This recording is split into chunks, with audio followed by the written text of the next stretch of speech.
How to Win the Lottery Season 3 Internet Module. With us today, the author of Literally Show Me Help. Oh, Jesus. Not a hard title to say, and I still bumbled it. With us today, the author of Literally Show Me a Healthy Person. It's Darcie Wilder. Hello, Darcie. Hey, oh, fuck. Damn it. It's okay. We're all fucking up. Hey, it's fine. Sunday night. Yeah, I'm good. How are you guys? Doing good.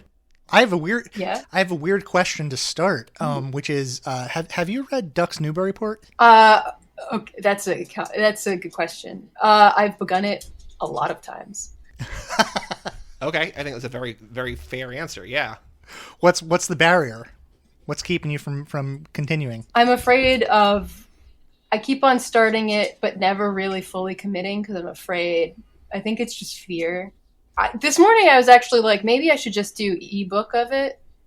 Mm-hmm. I admire it a lot. I think it's a really cool book.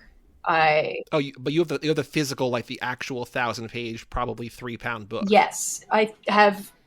I got it, shortly after it came out, and then I was at a used bookstore last week, and they had it, and I was in a different city, visiting family somewhere, and I was like, I should just have it at here, so in case, lightning, Ducks Newburyport, report.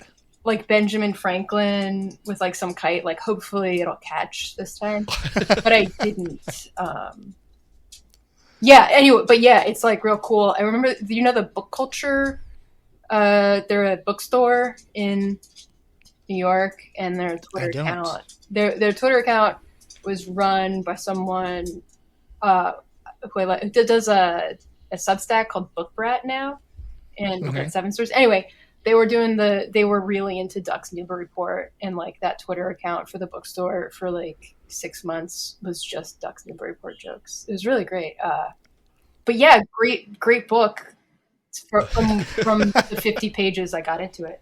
I think, it's interesting because I think it's very similar to your book in a odd way, which is that it has these 3 or 4 themes that it like circles around on and builds out like a much, much wider, broader narrative based on like the emotions that you feel around those 3 or 4 themes.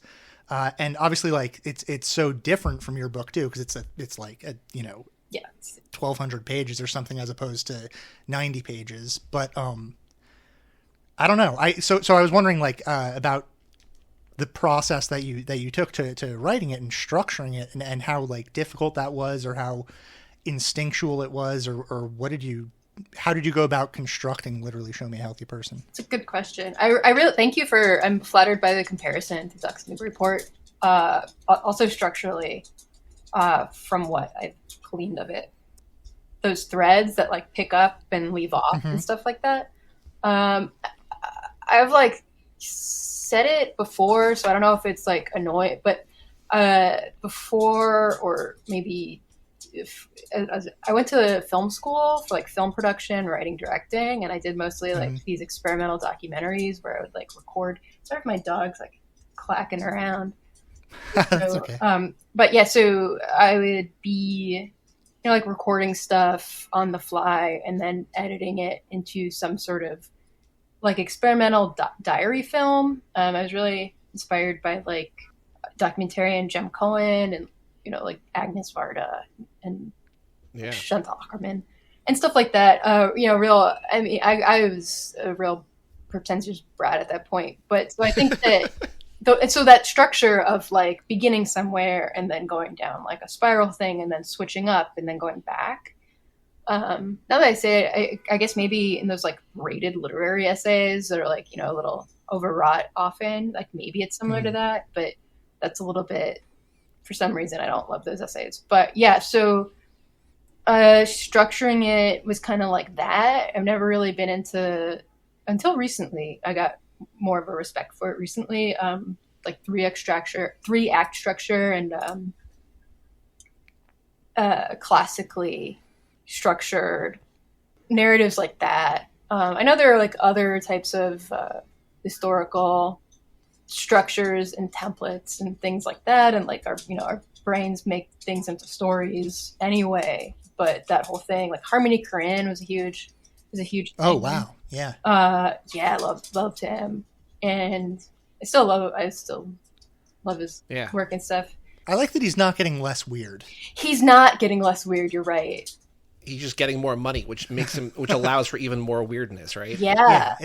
It's not like you have Gummo and then Beach Bum, and it's not like Beach Bum is like a significantly more commercial film. It's just got like more famous people in it, and it's just easier for the normal person to find that kind of weirdness, right? Yeah. Like it's in theaters instead of wherever you found Gummo. Yeah, I made people when Spring Breakers came out. I like made people see it with me, and they were expecting. I didn't know this until they told me afterward that they were expecting some like, what is it? The Turin Horse, some like boring, awful. I mean, the Turin Horse is a great movie, but just that type of dreary, pretentious movie, and then it ended up being not boring at all.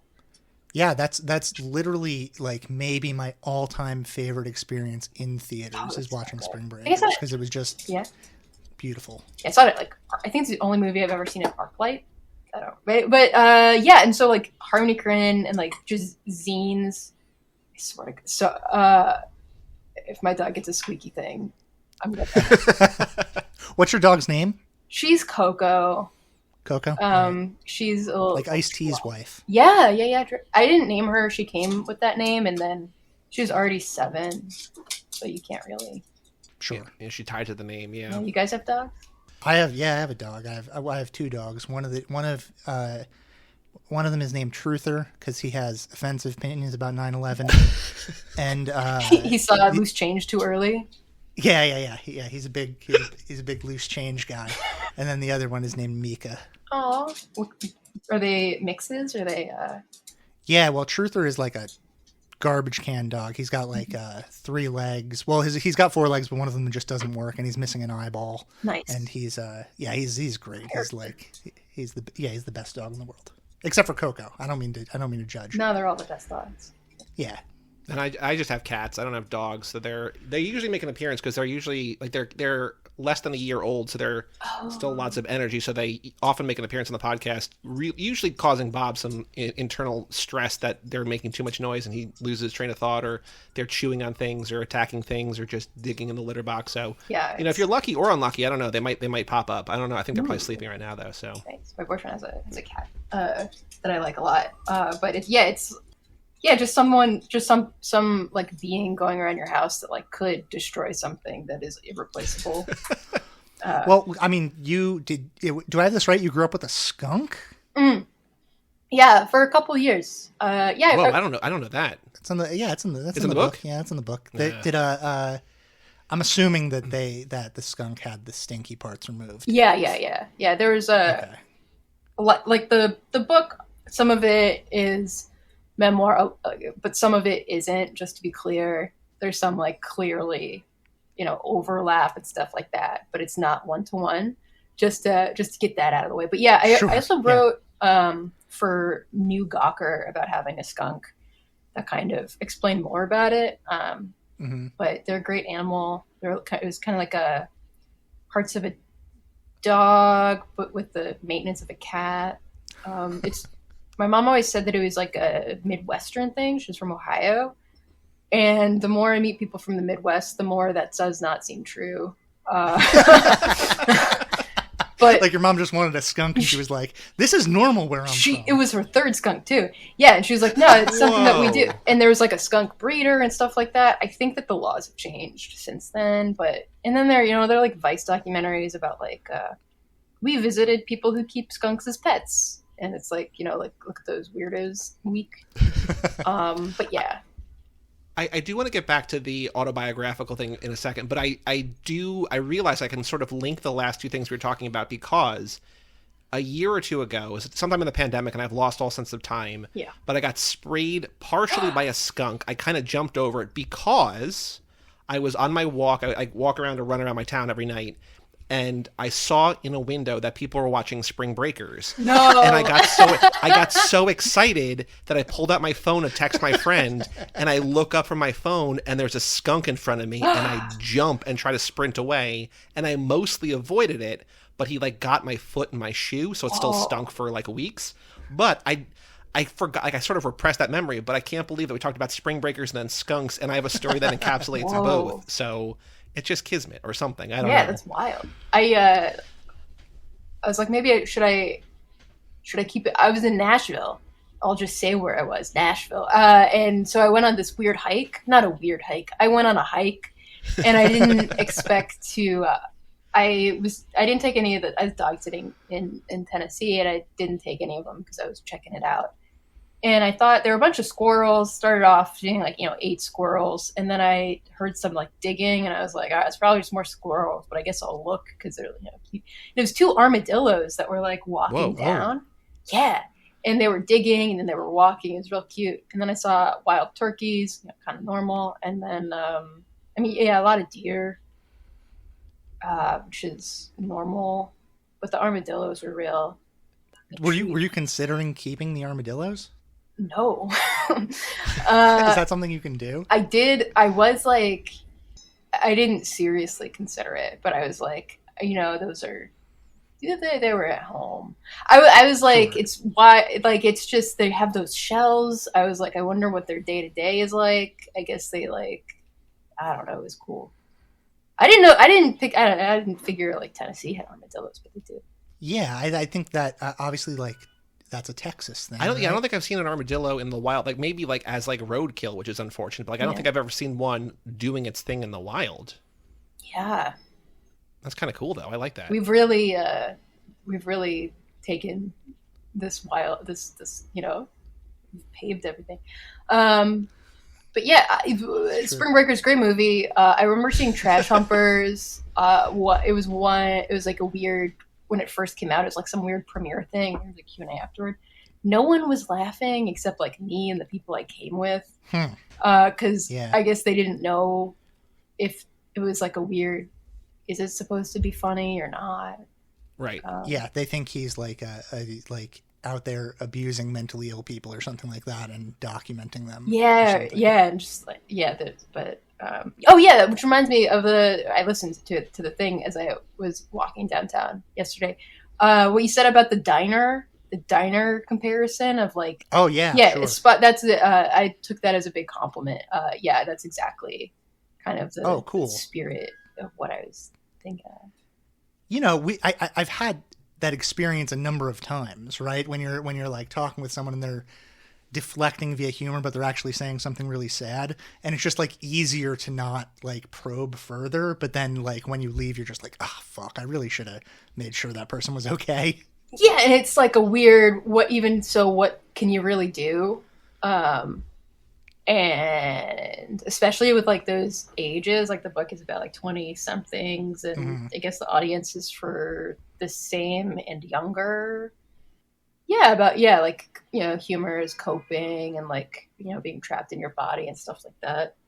And just like diners end up where I feel like a lot of people like going through something end up. Well, you can sit there for like 6 hours and just like drink soda and have a conversation while like waiting for people to take your plates away. That was my first like real sadness of the pandemic. I'm like, we can't do diners for a while. Like there's that whole like being able to just sit there and just, you're not at home, but you're not like not comfortable. It's just you're hanging. The third place. I would dream. I go to like diners pretty often, and I always get like trapped in a booth, like, and the waiters ignore you eventually because they're done with you. And in the pandemic, and I mean, it's still not that it's over, but I was just like, I would more than anything want to be at like, Remedy Diner on Houston, being ignored by a waiter as my throat is parched, as I'm like dying of thirst, as I have to pee, I have to get out, but just the most uncomfortable was now this like amazing fantasy. Yeah, the best uncomfortable in the world. Yeah, you're just like, all I want in this world is for a waiter to come up and tell me that they're leaving shift and I have to pay right now so that they can get their tip. Yeah. That's all I want. just give me something that I didn't order that I'm allergic to, and Yeah, that's funny. That's the American dream, baby. yeah. In terms, you mentioned before about the like how the book is kind of autobiographical and kind of fictional. We talked about on the episode about like the character is named Darcie, and so do you have to like draw a line or a distinction, or like when people ask you questions, like how is it sort of putting your life out there partially but not entirely, and sort of not like confusing people about it, but not really making a very clear distinction of like what's real and what's just fiction? Yeah, that's mostly what I've thought about for the past 5 years.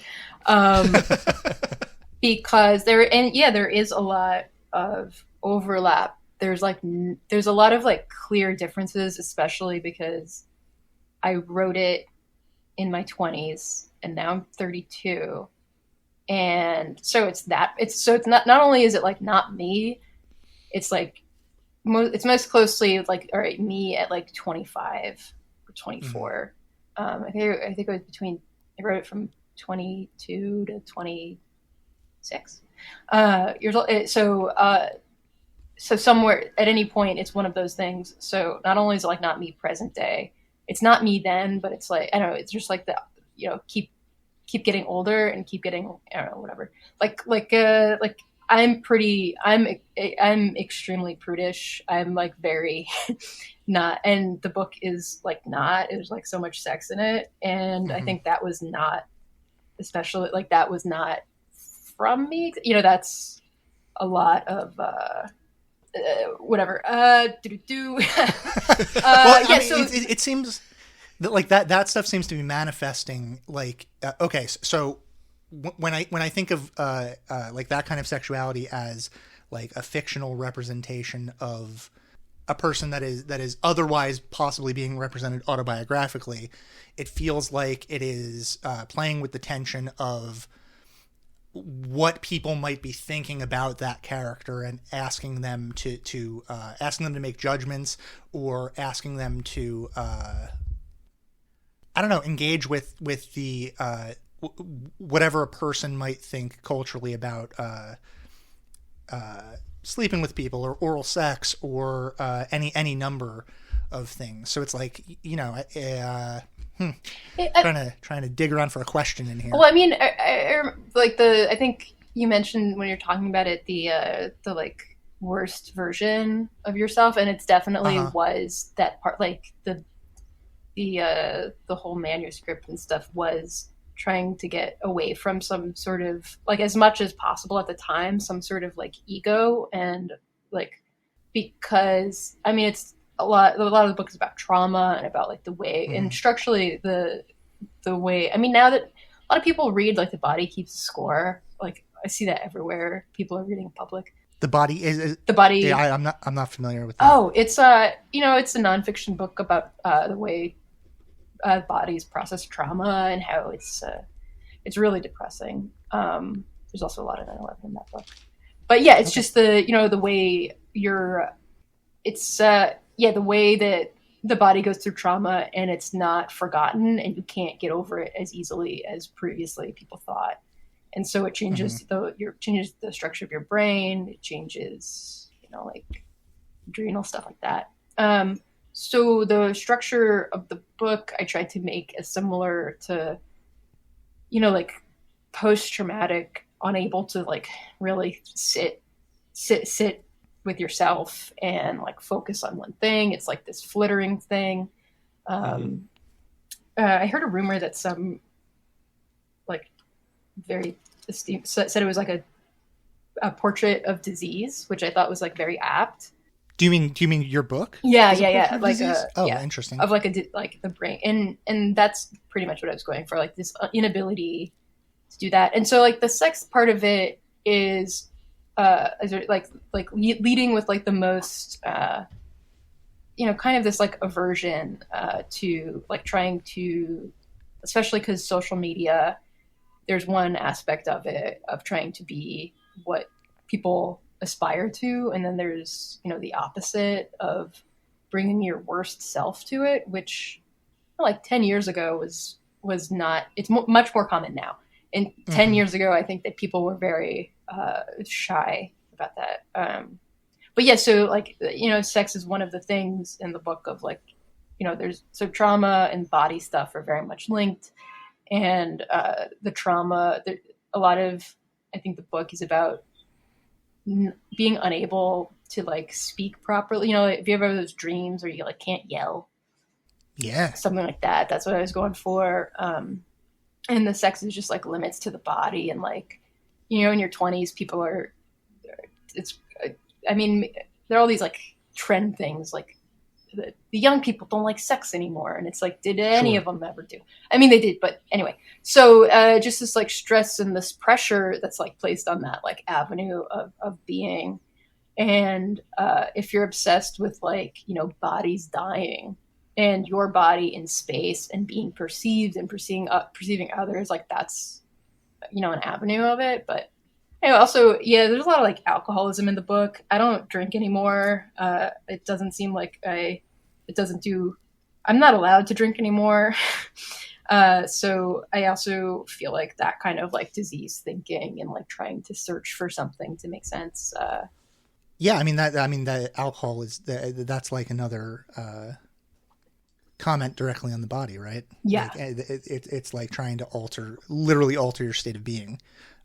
Like something outside, like there must be something outside of myself to fix whatever is there.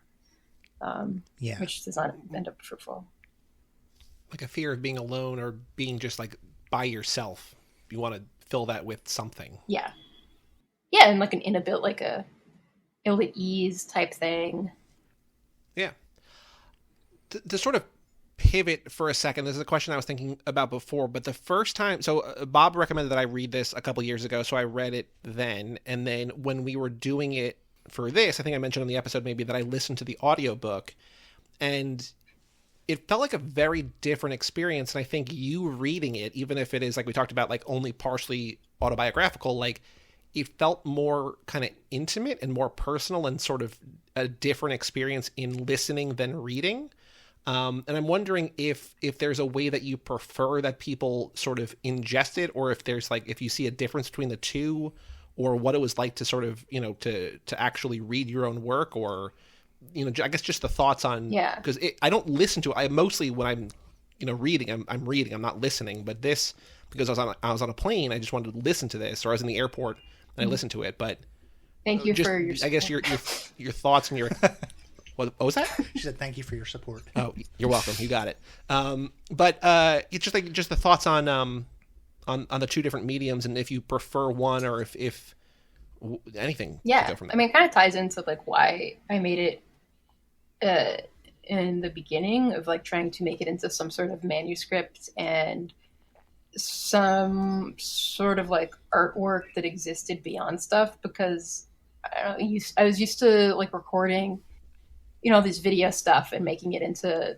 something else. And so I think I was viewing like sentences and things like that as sort of these like maybe a reservoir of material to like arrange as if it's in like, Final Cut Pro, which no one uses anymore. But, and so making like a written object that was like, that's why I didn't do an ebook. I didn't want it to be read on a computer or like any sort of screen. So it's about like transcending that, which, a bit conceptual, like, it's 20, how old was I making these decisions? So audiobook was like was like a cool opportunity that like Talking Book was like, do you want to do this? And I was like, sure. And it was very strange, because it's like sitting with it. I don't know. Also because it's like, pretty autobiographical, but then also editorialized and like, at some points anonymized. There's like ego involved, because it's so, in every, I guess, piece of art, especially, I don't know, whatever, any art, there's like ego involved. And if I get weird, it's been, every time it comes up, every time someone knows that I did this, it's like some weird, it's not very comfortable. So I tried to, what I came to of it is that there have been like, I guess I'm going on like some tangent or whatever, but I'll get back to the question. Okay. About like, Tangent away. Usually it'll be like someone young, some someone younger than me, usually like a girl who said someone. I think the last time someone said that they like got them through high school, and I was like, Jesus, high school. That's. I hope you're not dealing with this stuff in high school. But so viewing it as not like something of like hands off, something that I did, but is not a representation of like me or my ability. Like it's for just trying to be like of service in some way by putting it out there. That's kind of like about it being autobiographical and about it being, like a work outside of the internet, but then refers to it. And so the audiobook was a lot of sitting with it. And I think being in this like dark booth with an iPad and a mic. The book had been out. So it was like, just remembering stuff that I forgot that I put into it and things like that. I'm also just very uncomfortable reading, doing readings is very stressful. I thought that I liked attention. I don't think I like attention. And so like the audiobook is like that. And my friend was saying that he was listening to it. He was like, you gotta slow down. And he was like, I even put it on slower and I couldn't. Anyway, so he was like, he was like, it's an objectively bad recording. That is every time that I've ever had to do a reading of anything, like that's the note everyone gives me too. They're just like, slow down. You are going too fast. And also your mouth is making sticky sounds. Cut it out. Yes, sticky sounds.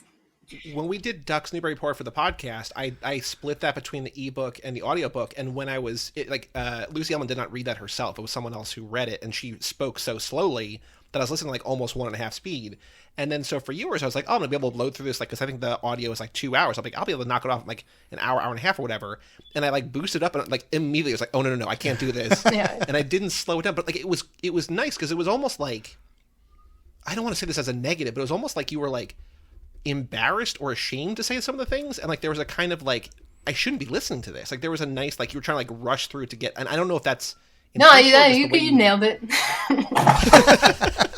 But like I liked that it was just like I thought I would be able to, like, not to knock it out, but like just like be like, okay, I can move on to the next thing. But I was like, no, I need to actually like actively listen to a thing that I've consumed before, because if I don't, I'm going to miss things. Yeah, and I think I liked part of the like also it's kind of like the structure of it of like shorter lines and then something longer, and then like the point of the long thing is to like lose yourself in these run-on sentences, and things like that. I don't know. There's also like the ego part of stuff maybe is of just it's like a very short book. I think that it doesn't need to be very much longer. It seems like it's like why I wouldn't want to make someone read very much more. I don't want to make anyone like I'm fine with people not reading it or whatever, not liking it. Who cares? Why? Well, that's interesting because there are a lot of these books that are 1,000 pages long or 600 pages long or whatever.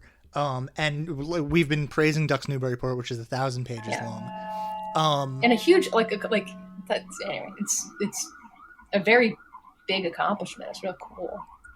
Yeah. So why are you ragging on yourself? What's the deal? Like, just write a big book if you feel like writing a big book. Oh yeah, no, I don't mean that. I mean just like I don't think it need like I do like longer books a lot, but and so like sitting with something for a long time and seeing like I began reading A Naked Singularity, sure, which is great.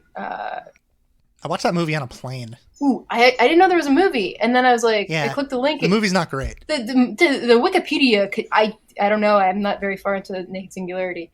The Wikipedia for the movie, I think it contains a spoiler anyway. Yeah, no, it's not the rag, but it's just like it's but like I love Megan Boyle, but I don't think that I could like Live Blog. I think is a great book. It's amazing. But we're reading that later this season. That was my favorite book of the year it came out. Ooh. Yeah, she's a genius, and I think that part of this book is its like brevity and it's like frenetic energy. If it was double the size, I think it would lose something.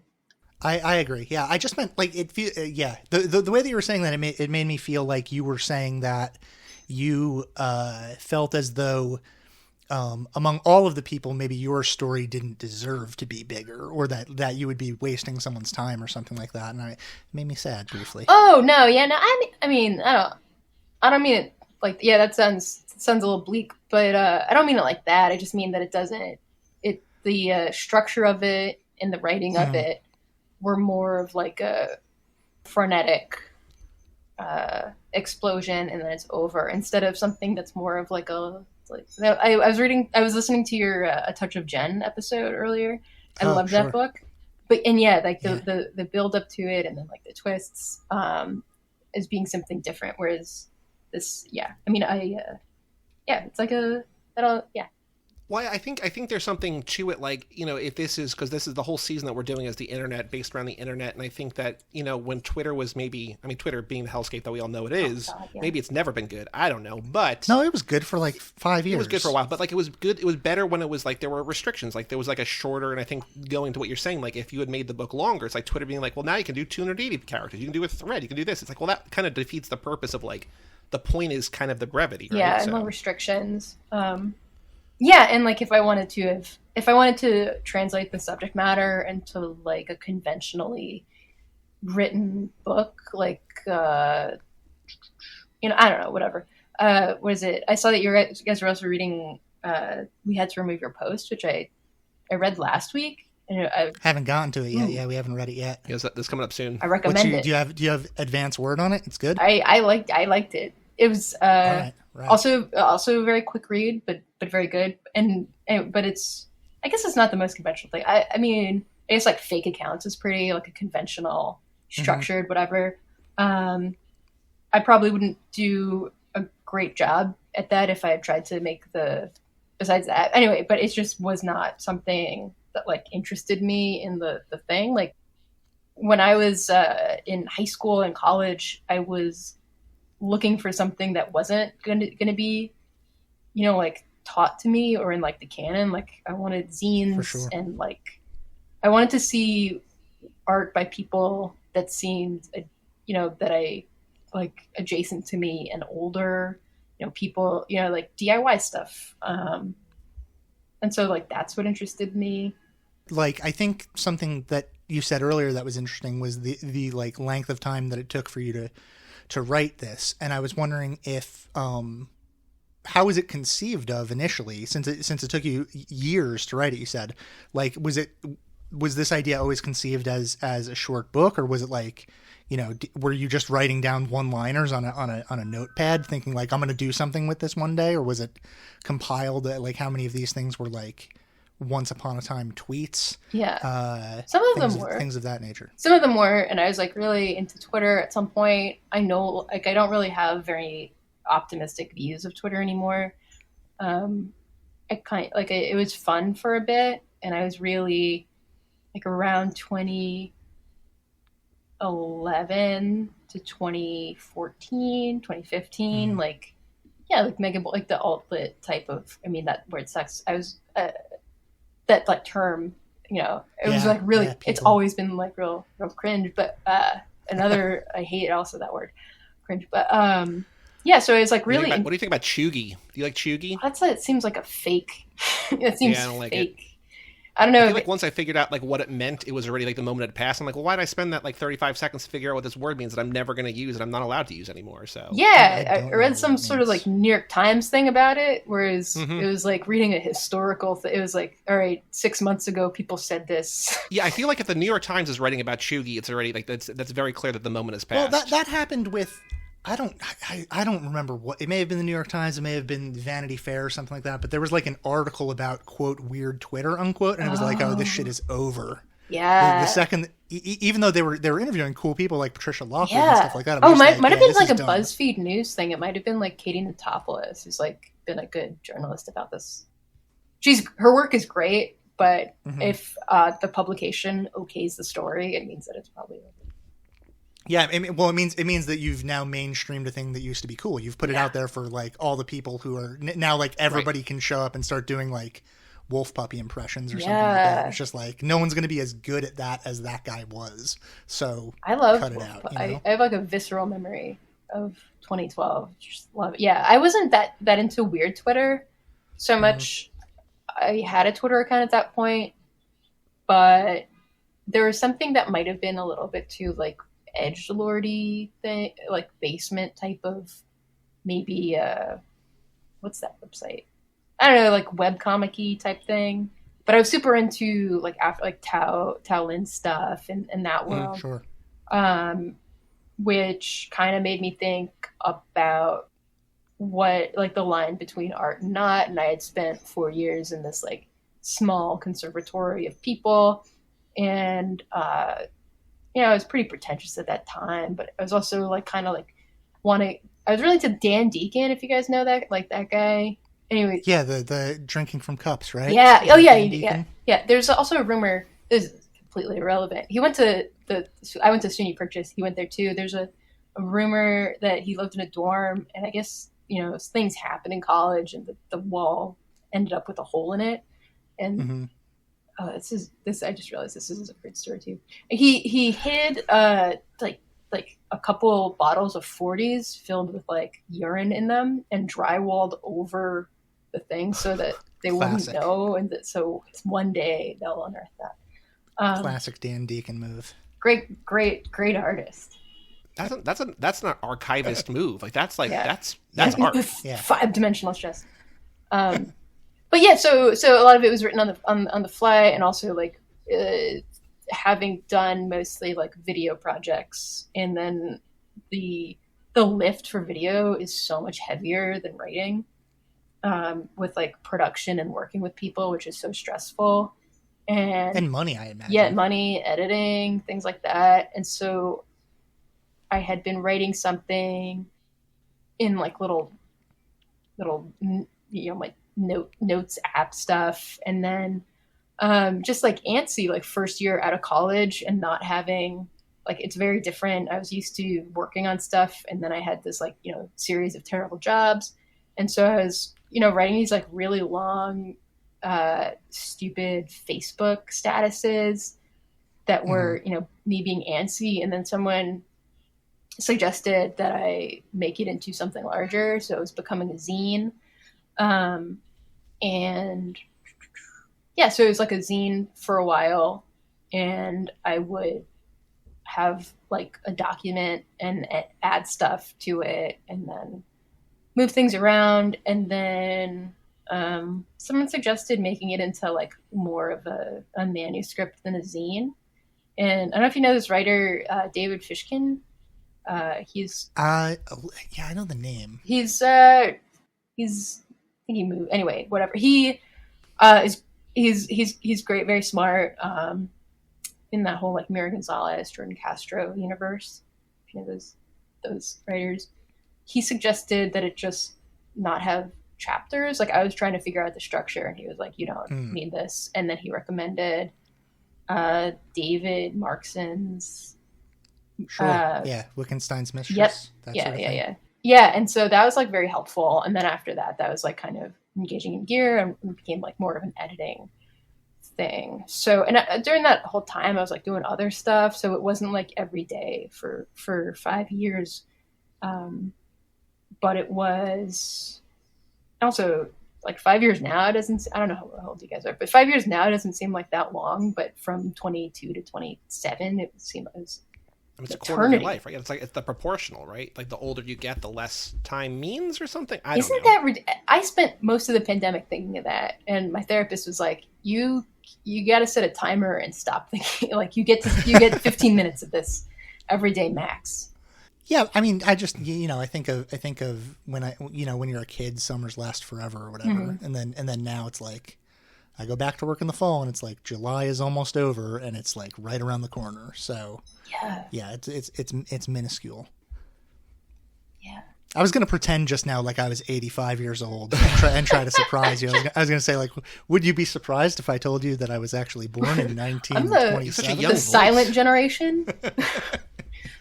While we're on the topic of Twitter, I'm sure you have been asked, I'm sure you have answered this question, but what is up with your handle?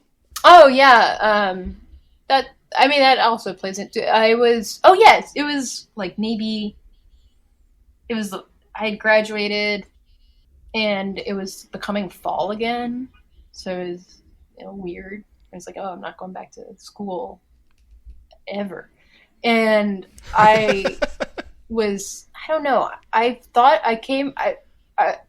I was like a live journal kid, like live journal. Hey, me too. Yeah, right on. there's this like one message board I frequent. Like, anyway, yeah.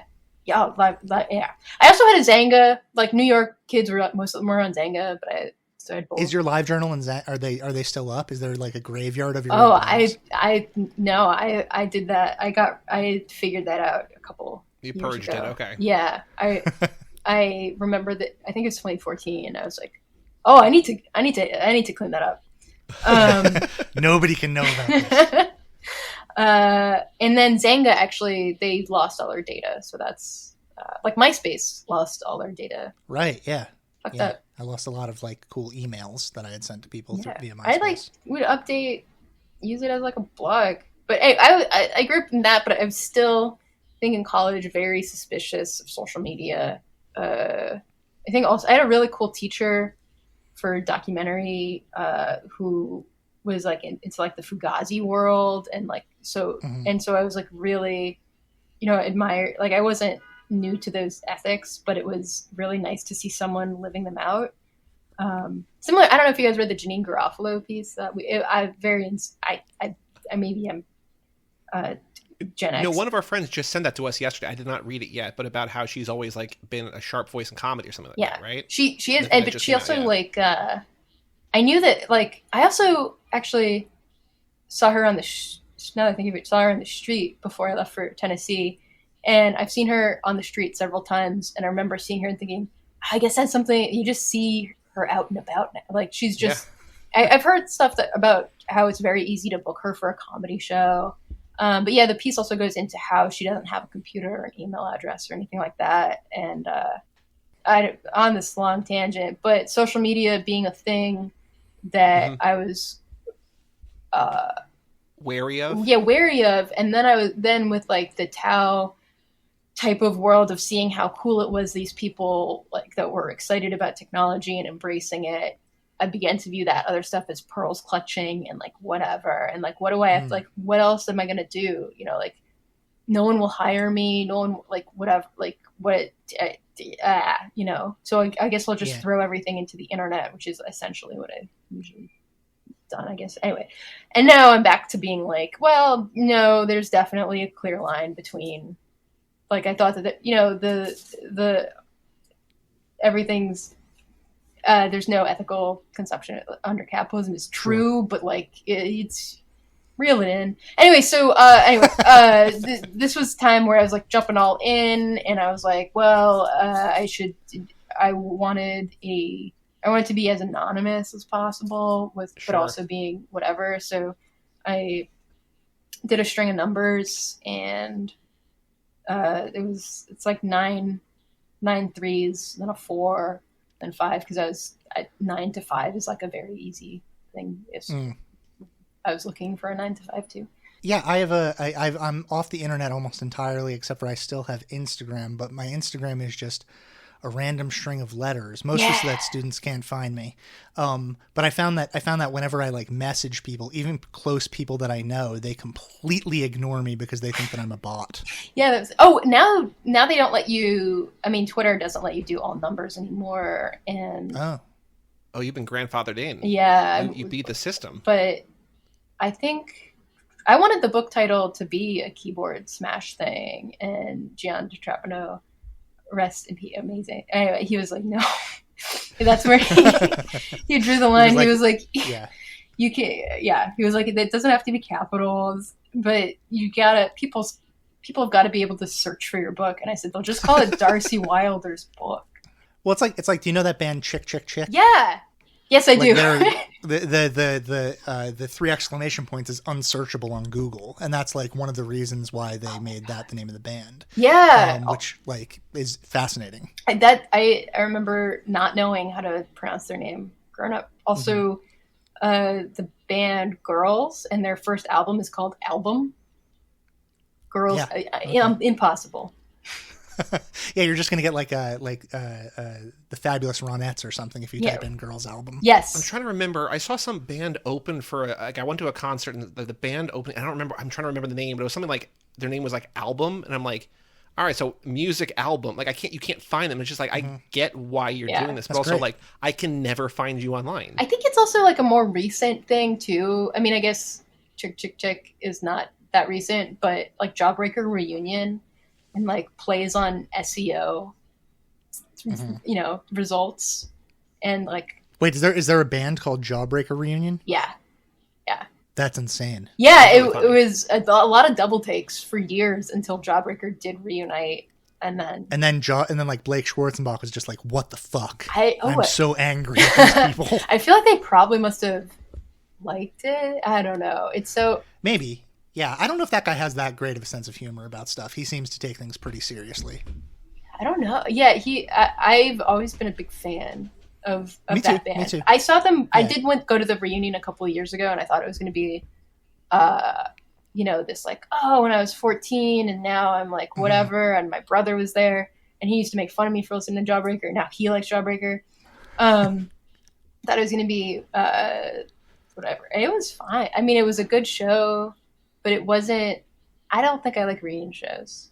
But. Yeah. Like let it just exist in the past. Like it didn't. Doesn't he teach at Columbia or something like that? Or I feel like he taught English at Columbia or NYU or something. Oh, his lyrics are so literary. That was. I remember hearing that he was a bartender in Southern Brooklyn, but like now, like that he's like a. When I was in. Yeah. Like in 2004, someone like online was like, if you go to this, if you go to some bar in like Sunset Park, I don't know. They're very I don't know. They whatever. Where were we at? I don't know. We're gonna find Blake Schwarzenbach and we're gonna talk to him about Jawbreaker at his bar And Jawbreaker Reunion. Yeah, I want to know what he thinks. Oh yeah, great. They're also a great band. I recommend Jawbreaker Reunion, the band. Okay, I'll listen to. What do you have a choice here? What do you want to be your exit music for this interview? Ooh. Because I think we used for the episode, we used Hey Ya because it's a breakup song. Wait, did we use Hey Ya? Yeah. It's a great song. That feels like a really strange choice. Well, it was, she wrote in the book. Yeah, I might do the Jawbreaker's Boxcar, maybe? Oh, sure. Yeah. Okay. I love the crime of the episode. You're the only one. I have a very difficult time coming up with those on the spot, and I always forget to do it. And then I don't know. I was just so delighted. Oh, another I just read Melissa Phoebus' body work. Mm-hmm. I don't know if you guys have read. I haven't read much of her. I've heard such good things, but that book, in terms of like writing, I don't know. It's one of the best books on writing, that I've read. So I feel like mentioning that's cool. That it's a great read. Finished it like yesterday. It's on my mind. Cool. Here's another thing that I'm wondering. Has Kendall Jenner paid you yet? Oh, no, she's been, it's been crickets. It's, crickets from the media on Kendall Jenner. I forget. That was so weird. I promise to hold Kendall Jenner's feet to the fire with as much power as I can wield in this circumstance. No, I don't think I would even take it anymore because I stand for, I don't know. Well, she's like, it's interesting though, because she is like, and you wrote about this, so I'm not saying anything new, but like, I don't know anything about Kendall Jenner. She might be the type of person that seeks out cool literature and looks for it, but there is like a sense in which there is like a cultural capital to like her reading that kind of book, right? Yeah. And I don't know, I found out 2 years, like, because it's been a little bit, I found out it's something that a lot of people know, but like I spent most of, up until like 2004, I like rejected most pop culture as like irrelevant, and I was like too, whatever, punk. to DIY. And so I only recently found out that a lot of paparazzi photos are staged. And so I was like, wait, does that mean that? So I have no idea. I know that her agent is a big reader in that way. Well, because I've heard about like there's jobs, and I don't know. I think there's like rumors whether it's a real job or not. Like, but book stylist, where like they basically call someone who's like, I need to have my client exhibit this kind of whatever behavior. What should I have them reading? Oh yeah. There was a Times thing that I didn't read that someone in my group chat was talking about. But I feel like that's probably just people in book. Like there's so many celebrity book clubs. Right. Yeah. Like what is up? I don't understand. Like Kaya Gerber, who I don't know I know her name because she has a book club. I don't really know what she does. I know Reese Witherspoon. I guess I know how that generates money, but I don't really get it. I think it's partially a way. I don't know if it's necessarily about generating money, but it's partially a way of them showing that they're literate to appeal to a large group of people that are like consumers, right? Because I think people like whatever, like quote unquote highly educated, college educated people of a certain age like buy more stuff. So like I think if you can appeal to them in a way by showing like, hey, I'm just like you, I read the same books as you do, or I read whatever, like then they'll be like, oh, you know, maybe I need to give Kendall Jenner a second. I read chance. like cool. I definitely would. I definitely considered her when I wouldn't have not. Yeah, when I. Yeah, there is like something. I guess also it reminds me of high school where you write things on your notebook. Like if you're into ska, you have checkerboards on everything, and you're like, this is my whatever. And now it's like cultural media, whatever, and like association stuff. Kardashians are so weird. I guess they are. Yeah, I kind of like. I have I don't know. Like part of me hates. There's something very bad about them. Yeah, right? And I think about it a lot too because for a while people would judge you if you didn't like them, and they were like, "Oh, it's like some sort of feminism." Boy, do they have egg on their face? Yeah, I think that's sort of like BuzzFeed 2013 to 2016 type thing. But I know I think it's cool that she was holding my book. It's I don't know if she read it. I know she held it, which is very kind of her. Yeah, well, it helped you. Like I know. So something that happened around that time, like your book sold out. It was like relatively difficult to get for a short period, right? Oh yeah, that sounds right. I know it sold out on maybe like Amazon, which happens sometimes. I found out that it happens sometimes from that happening. Yeah, there was like a spike based on it, and then I think that led to a lot of people maybe reading it for people who it was not written for the wrong reasons, almost, or people who read it for whom it was not written, which is like. I don't like care if people read the book. It's like I'm flattered if people read it. More so, it's whatever embarrassing stuff is in it. It's if it helps whatever, then that's good. I try to give it if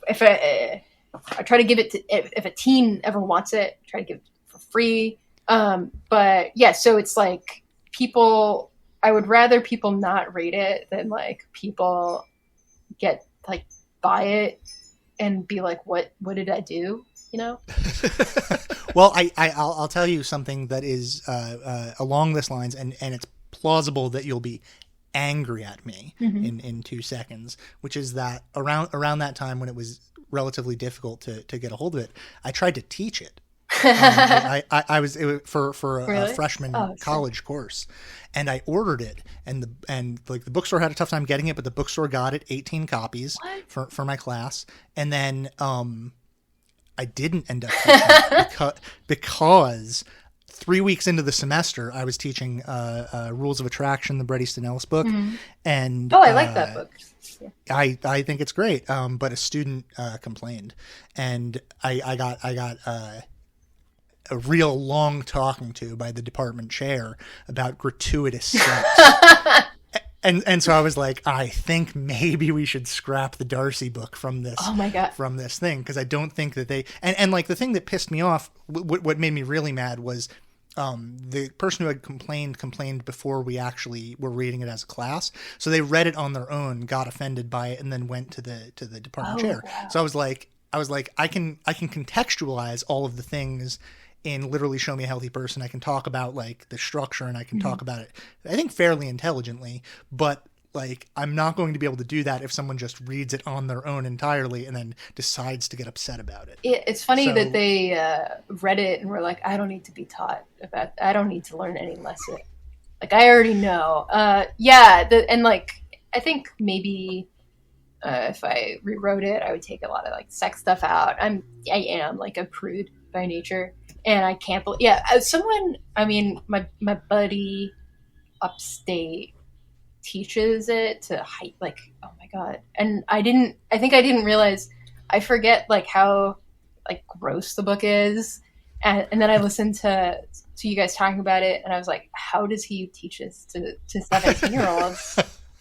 Well, I think, and I'm sure it's different for you as the person who wrote it and to a certain extent lived it, but like I think I said in the episode, I remembered it largely as being just really funny and like sort of like Twitter jokey. And then when I did it the second time, when I listened to the audiobook, I was like, no, it's like profoundly sad and kind of gross. Like, it's a different thing altogether. And I feel like the distance, it adds a different context or flavor, or like leaves a different memory. But then you like revisit, you're like, oh yeah, weird. Like, Thank you. I can't imagine teaching it to like 19-year-olds. Thank you. Yeah, I try to make it both gross and sad. And it's all those things. I mean, Yeah. because I think, and which is in a lot of ways like an accurate reflection of life, right? We're all pretty gross, pretty sad, fairly sexual, and hopefully funny, right? Funny is how we cope with the sad and the other stuff. And I do feel like there's this certain kind of like, you were saying before about like reading it for the wrong reasons or buying it for the wrong reasons and whatever. But I think that like if I found somebody who found this on their own and like appreciated it or liked it or whatever, like it's the kind of thing where like you could bond over, because it's a very specific kind of like very online way of writing and thinking and talking that like I feel like attracted to in a way, right? Like it's a cool, like people who like this, I think I would get along with, if that makes sense. yeah, and I think that like it's very, I think that maybe when I view it, when I look back at it, but I'm in like, 2020 thinking about Twitter and how, the subject matter on that, and like maybe that's where it kind of, feels like really grating. But it is supposed to be like someone's, like the most base type of like fears and experiences, and both like extremely sad and extremely, and like deflecting from it. And, part of it, there's like also this theory that like things like the sadness becomes funny because there's a solution. We can laugh at things because we know that that we are going to transcend them, and they're not like an end in themselves. Like Dostoevsky, I don't know how much humor. I don't know. Yeah, certainly not like Crime and Punishment and Brothers Karamazov. They're not like side splitters. Laugh riots. Nice beach reads. It also reminds me of Gian de Trapano. Rest in peace. His quote, which is, I should read the actual one instead of like butcher it. Nothing should be for everyone. It's for everyone, water. And if you're publishing something for everyone, well, you're publishing water. Yeah. Yeah, that makes sense. Yeah. And he also told me about a lot of the stuff that kind of shaped it, like Bright Lights, Big City. I read on his suggestion, and like Letters for Wendy's. If you guys... Oh, my friend Scott has been pushing that book on me for forever, and I haven't gotten around to reading it yet. So good. It's so weird. Yeah. All right. I'll make that a priority to read. I don't know if this came up in the I can't remember the episode, but you just listened to it, so maybe you remember. I remember the day before we recorded the episode about your book, I went to lunch with a person Bud Smith, who we were talking about your book, because I was saying that I was going to record that episode the next day. And what we talked about was how we felt as though, and much like you earlier referred to Megan Boyle as a genius, Bud referred to you as a genius. And we talked about how with this book, it felt like a million people could try to copy it and maybe would try to copy it, but it would be a failure 99 times out of 100. And so I guess my question is, like, have you been busting up any imitators? Have you had to run down any plagiarists and bloodied their noses or anything like that? Well, I just love Bud so much. Bud and Ray are like great. The most, oh my God, amazing people and amazing artists. I love Teenager. Oh yeah, I listened to the analysis, not the interview. And another reason I like your podcast so much is like I was looking for a podcast for people to talk about books, like the exact books that I read. Anyway, so I guess I've seen people inspired by the structure. Yeah. But like I'm biased. And so I'm like, and anything that like inspires someone, I think is like pretty good. I know Patricia Lockwood mentioned me in some interviews, which was very kind of her, and her book is like great. So yeah, that book slays. Yeah, real good. My boyfriend's mom really liked it, and I was just hoping that she never knew that I wrote. I was like, don't listen to any of the interviews. But yeah, so I mean, that was like hugely flattering for like, like Priest Daddy is like such a good book. I mean, she's an amazing writer, amazing poet, stuff like that. But I mean, I guess the goal would be for people to like maybe not plagiarize it, but imitate it in a way that like I'm imitating people that I grew up liking.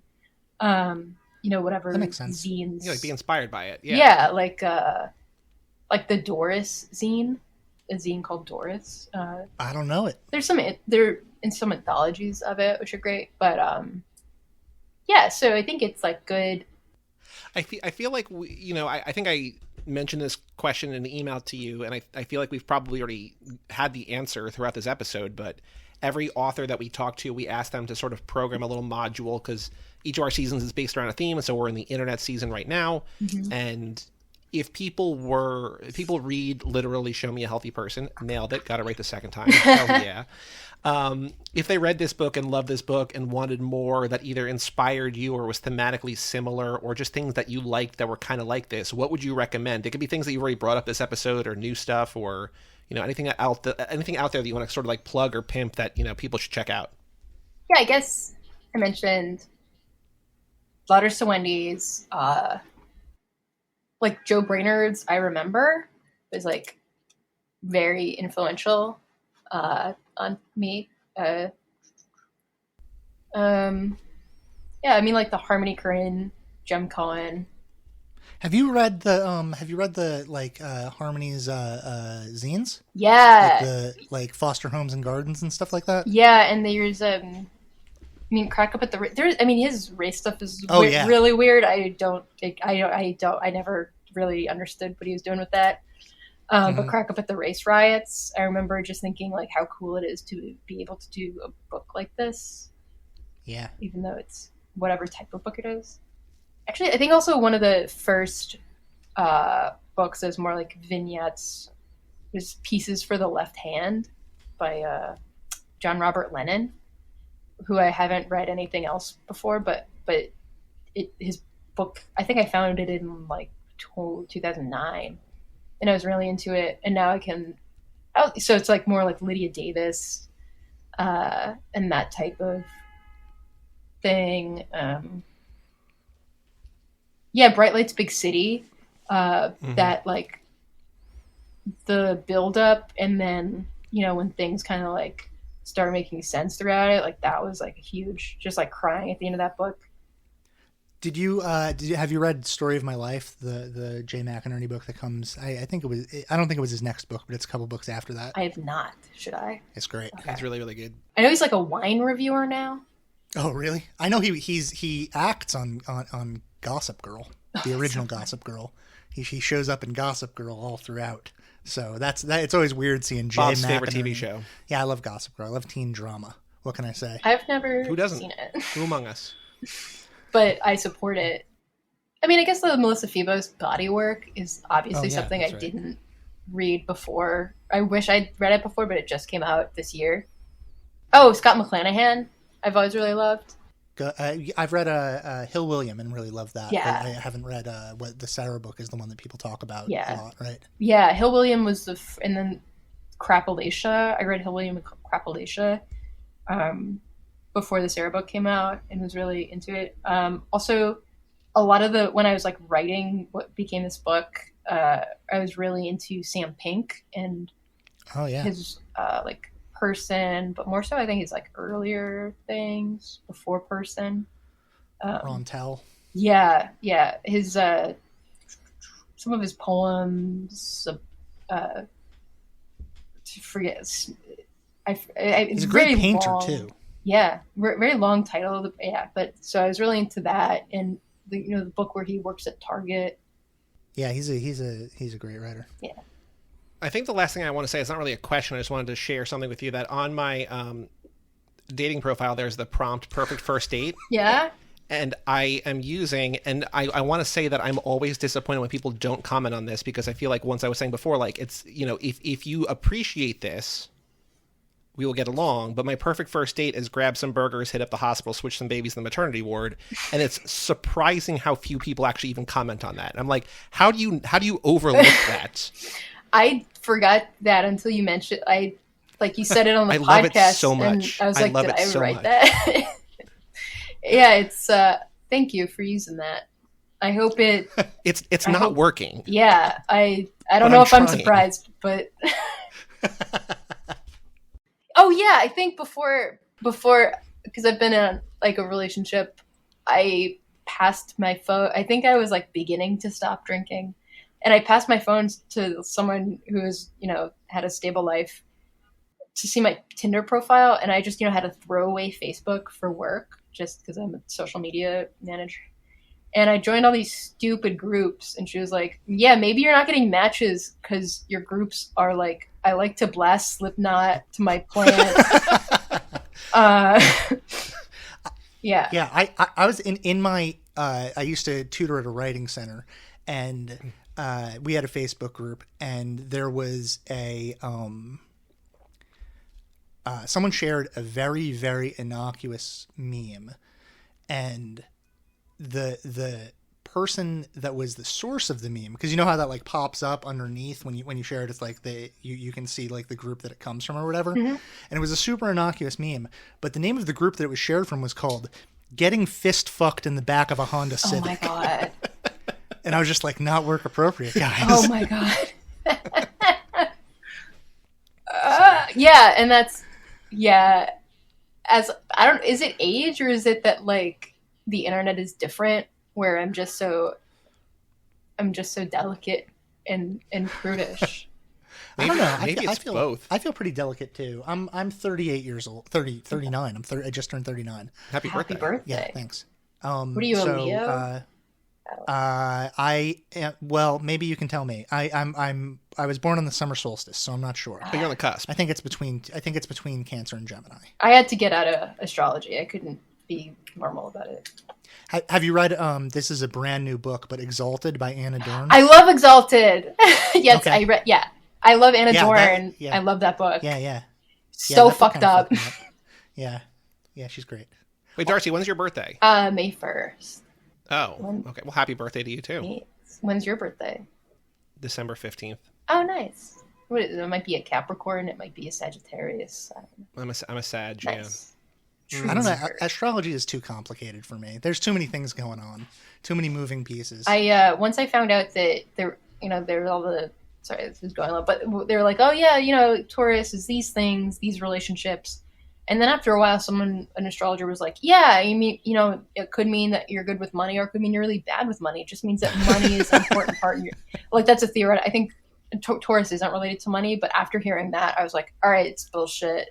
Yeah. I was like, I can't get, like, maybe it's helpful for other people, but for me, no, I'm sunk cost fallacies over, I'm out. No, yeah, I appreciate if you can get something out of it, that's all cool. But like when people are like, oh, let's look up your horoscope. I'm like, no, I don't. Yeah. That's not going to do anything for me. It's like you might meet someone influential, or you might do something, or be careful. It's like, Yeah. well, okay, yeah, that applies to everyone. Yeah, all it's It's the like you have time, an every interesting day. relationship to the truth. It's like, yeah, I'm alive. Yeah. At that point, you may as well just be like reading fortune cookies and then living your life by that. I mean, I think that it got me. It's the way it gets people to judge each other, like gives you like a free license to do that, was not helpful to me. It didn't make just me be like, he's in Scorpio. Fuck him. freaking Like, that's Cancer, terrible. man. It didn't make me more Yeah. empathetic. It did not bring out a good part of my. Mhm. So Mhm. That's so But so exalted Taurus great of you. Well, thank you, Darcie. This was a blast. Thank you so much for joining us. sweet. Thank you for having me and being so thoughtful and it's Well, we do our it's an best. honor. But yeah, thank you so much. I really do love your podcast. I told my brother to listen to it. Oh, thank you. Great, thanks.